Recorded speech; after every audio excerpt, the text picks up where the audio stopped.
Hey guys, Yonas here. Don't forget to click down below to like and subscribe for more card game content. Thank you guys for your continued support, and I hope you guys enjoyed today's video. Okay, let's jump into the Asia Finals top eight this time with a matchup that I've probably tested enough to be sick of in OP09. It's Dofi versus Purple Luffy. Um, I don't think strategies from either deck have changed significantly with the introduction of OP10. Maybe either of these players changed things, or let me know otherwise, but I think a lot of the things are going to be very, very similar. Doflamingo really wants to apply a lot of early pressure before Luffy Taro plus Sangoro end up being developed. Um, and Purple Luffy really wants to set up that Luffy Taro Sangoro engine and then rely on either cards like Nine Cost Mom or Gum Gum Giant to stabilize the board before things get too nonsensical from the Dofi side. Dofi has an amazing hand here, double Sengoku with Teach. No law or no Jinbei, but with the Sengoku quantity, you're going to be finding him a lot. Um, the Luffy opponent, or sorry, the purple Luffy opponent has a lot of the early pieces that it's looking for. Not everything it needs, but has a lot of very replaceable cards. You could just play Kamazo on curve, um, or you can just like play Law as a blocker if you really want to on four. That's not really that important, but having that Luffy Taro as well as the Sun Girl off of Law is basically the dream here. Um, awesome. And then from the Dofi opponent, playing Teach on 2 is better than playing double Sengoku because the turn afterwards you can just play Sengoku, and then also use Teach effect. So this is the better use of your Dawn a lot of the time. Playing Kamazo on curve, which is kind of terrifying once you're trying to keep this Teach in play, but since we don't really need it, it's going to be fine. Taking either a 2K or a Moria here, definitely taking a 2K when you have none in your hand, which makes a lot of sense. Um, and hopefully we find a Jinbei. Fingers crossed. Nope. Weaving's not bad. Second, Teach is also not bad if you expect your opponent to be able to get rid of them. But if you take a Moria here, you can bring back your Teach all the same. So I think we're fine. And I think the plan here might be to Sengoku again and then play Jinbei Law, or sorry, try to play Law off leader ability. Hopefully Jinbei Law, but beggars can't be choosers here. But yeah, I think that's probably the best bet is get rid of this Kamazo before it's too crazy. And double checking the count, but ooh, they miscounted. I think they accidentally got six.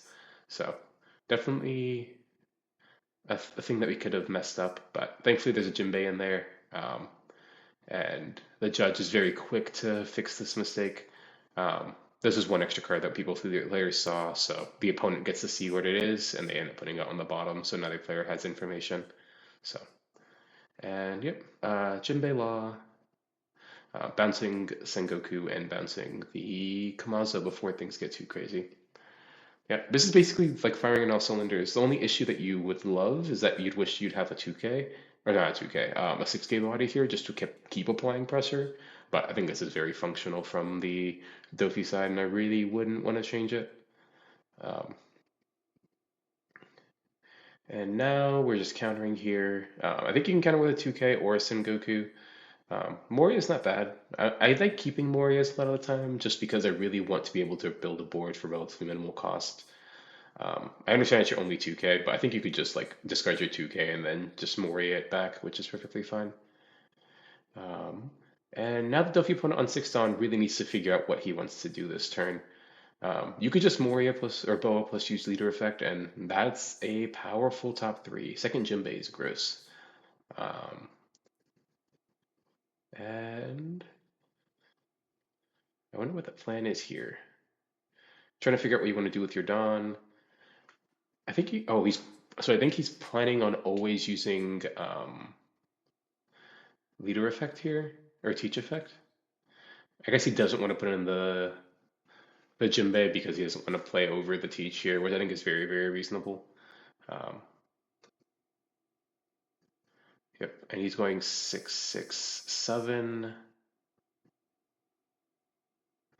which I think is very, very reasonable. And finally playing a 6K body that's rested. In this case, it's Weevil. So got Dofi very, very low, or got Poofy very, very low, but Poofy finds what it wants, which is the Sangoro plus the Fitaro engine. Um, hopefully we can kind of close this game out relatively well with all these cards going on.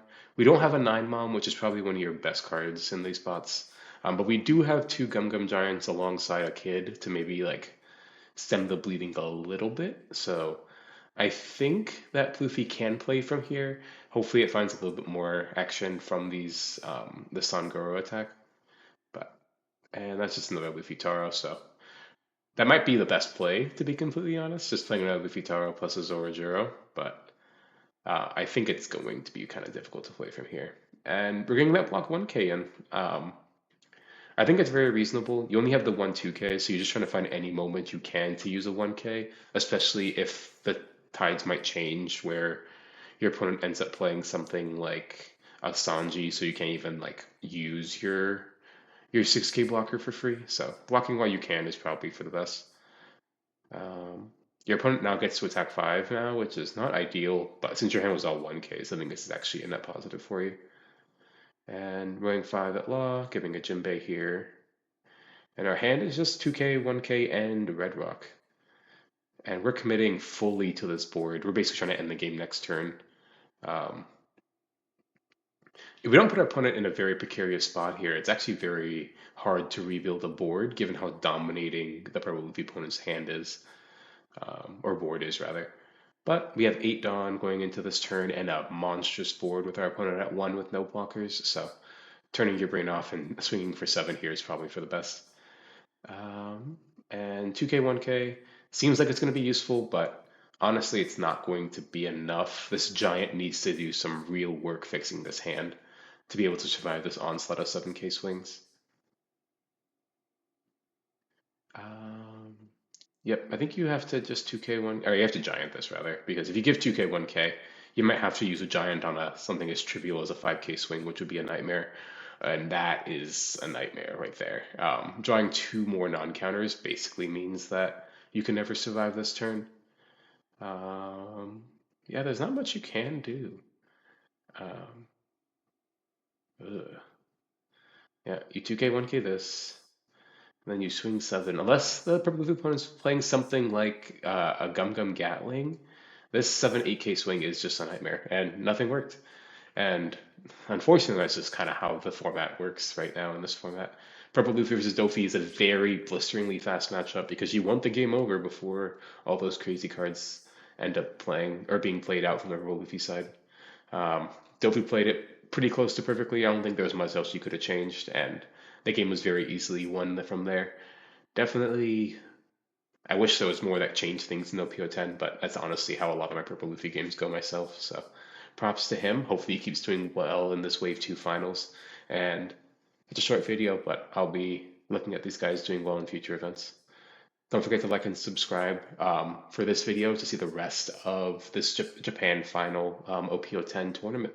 And I'll hopefully see you guys soon.